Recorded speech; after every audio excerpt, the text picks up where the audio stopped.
สวัสดีFCของสร้างไส้หมดสุขุสุคนเนาะสำหรับคลิปนี้สร้างไส้ก็จะมาขาดคะนีสภาพอากาศเนาะ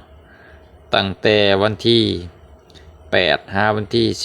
18เดือน2ปี2025เนาะซึ่งในวันที่8หาวันที่10เนาะสภาพอากาศโดยรวมแม่นอุณหภูมิจะต่ำเนาะทั่วประเทศลาวของพวกเฮาภาคกลางภาคใต้เนาะแม่นจะมีลมพัดผ่านอย่างรุนแรงเนาะส่วนภาคเหนือก็ลมบ่แห้งปานใดพี่น้องอันนี้เว้าโดยรวมเด้อเพราะว่าคลิปเฮามันอยากให้ไปไวๆแน่นะเว้าช้าหลายก็บางคนก็บ่อยากฟังเนาะภาคใต้อุณหภูมิจะสูงกว่าหมู่เนาะ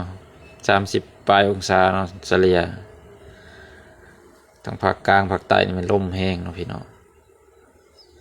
นี่คือในวิดีโอให้เห็นนี่แล้วเนาะส่วนทางภาคเหนือก็คือว่าอุณหภูมิจะต่ำลมบ่ค่อยแห้งปานใดเนาะกลางเว้นอุณหภูมิเฉลี่ยอยู่ที่25องศาเนาะกลางคืนอยู่ที่18เนาะพี่น้องก็ธรรมดาเนาะก็บ่หนาวเกินไปเนาะพี่น้องพอดีเย็นๆเนาะมีแดดมีหยังให้แน่เนาะอันนั้นเป็นวันที่8-10เนาะส่วนวันที่11เนาะลมก็จะลดลงเนาะอุณหภูมิก็จะกลับมาสูงขึ้นทั่วทุกภาคของประเทศลาวอุณหภูมิจะสูงขึ้นเนาะบอกง่ายๆก็อากาศจะร้อนขึ้นเนาะในช่วงแต่วันที่11หาวันที่18เนาะอากาศก็จะร้อนขึ้น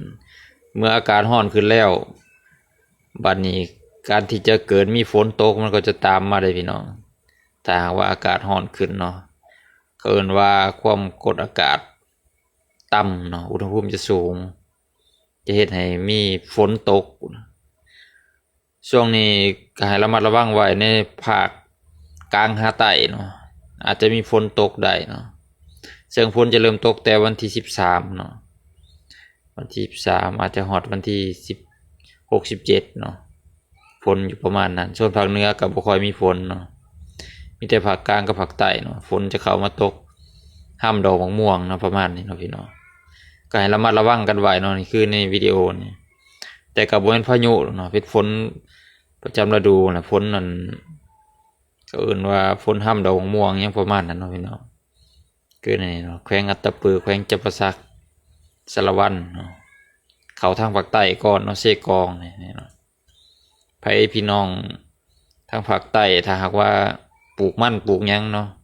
ขุดมันมาตากเตรียมรับมือเนาะตัวนี้เตรียมรับมือระวังไว้ในช่วงนี้เนาะที่15นี่เนาะก็ตกเนาะอาจจะฮอดสวรรค์เขตเนาะภาคกลางฮอดแต่สวรรค์เขตเด้อส่วนว่าขมวลหยังต่างๆบ่ฮอดเนาะแต่ขมวลขึ้นไปนี่บ่ฮอดเนาะฝนจะฮอดแต่สวรรค์เขตเนาะลงมาหาภาคใต้นะอุณหภูมินี่สูงอยู่แล้วเนาะอุณหภูมิจะบ่มีหนาวแล้วบัดนี้จะเป็นร้อนไปเลยนะจะเข้าสู่ฤดูร้อนฤดูฝนจักหน่อยนะมันก็มีฝนมาตกอมๆแอมแถวใกล้ๆเนาะนี่มีฝนเข้ามาเนาะแต่ก็บ่ตกทั่วพื้นที่ดอกเนาะมันก็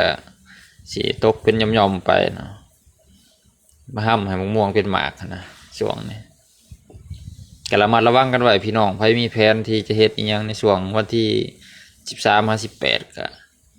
ระวังกันไว้ก็ดีเนาะพี่น้องวันที่18นี่ภาคเหนือก็มีอยู่ได้น้อยนึงเนาะมันก็สิตกเป็นหย่อมๆไปแหละเนาะส่วนหลายนินแต่ภาคกลางหาภาคใต้เด้อเนาะภาคเหนือบ่ปานใดฝนนี่เนาะพี่น้องก็สิประมาณนั้นเนาะสำหรับผู้ใดที่เบิ่งคลิปนี้แล้วเนาะถ้าว่ามันมีประโยชน์นะอยากเตือนหมู่เตือน